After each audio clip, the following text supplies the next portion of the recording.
I leave you with a message that dreams are never denied. Sometimes it's only delayed because destiny is waiting for the right time to give you the spotlight.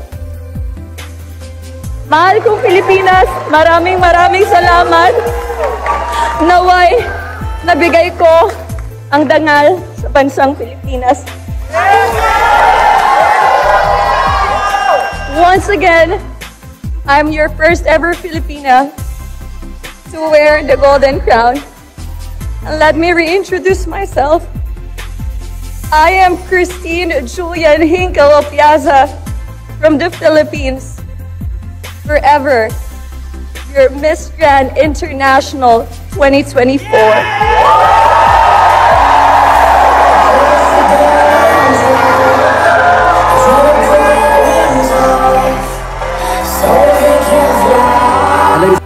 So mga kapolitika, yun po ang very emotional at nakakaiyak na speech ni CJ Opiaza dito sa pagtatapos ng Miss Grand International 2025 live in Bangkok, na kung saan ay grand revelation rin ang back-to-back para sa Pilipinas, na kung saan ay umukit ng kasaysayan dito sa MGI. So mga kapolitika, ating pag-uusapan dahil we believe na napakalaki ng naiambag ni CJ dito sa pagkapanalo ni Emma Tiglao.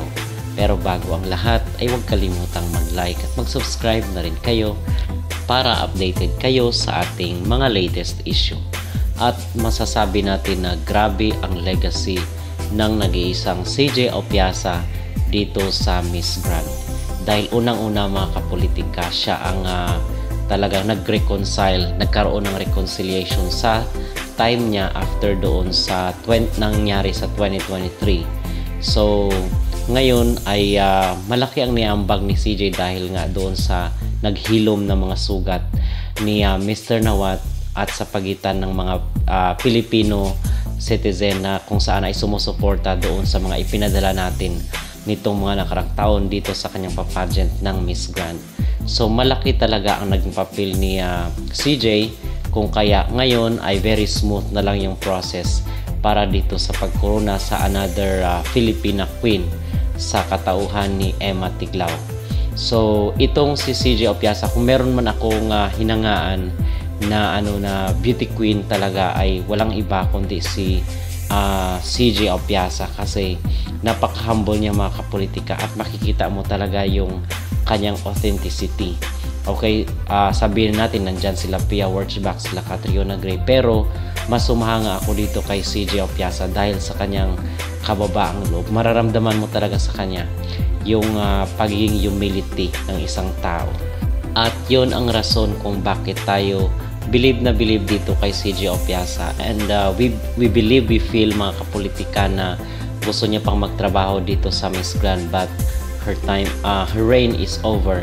Pero sana ay imbitahin pa siya ni Nawat dito from time to time sa kanilang organization. At dito kay Emma Tiglao, yung kanyang pagkapanalo mga kapolitika, grabe pala yung mga opportunities na naghihintay sa kanya. Makasama siya doon sa Miss Universe. So hindi natin alam kung magiging host siya dahil ito kasi yung purpose. Magaling siya sa hosting, di ba? Bilib na bilib nga yung kanyang mga kasamaan sa kanya dahil magaling daw siya sa public speaking, at yung ito yung kalamangan niya dito kay Thailand. Kung kaya hindi si Thailand yung nanalo ay dahil yung English daw ni Thailand kinakailangan pa daw i-practice.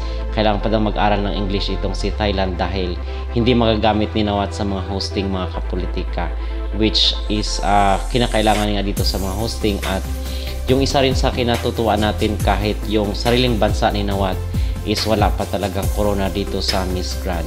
Okay?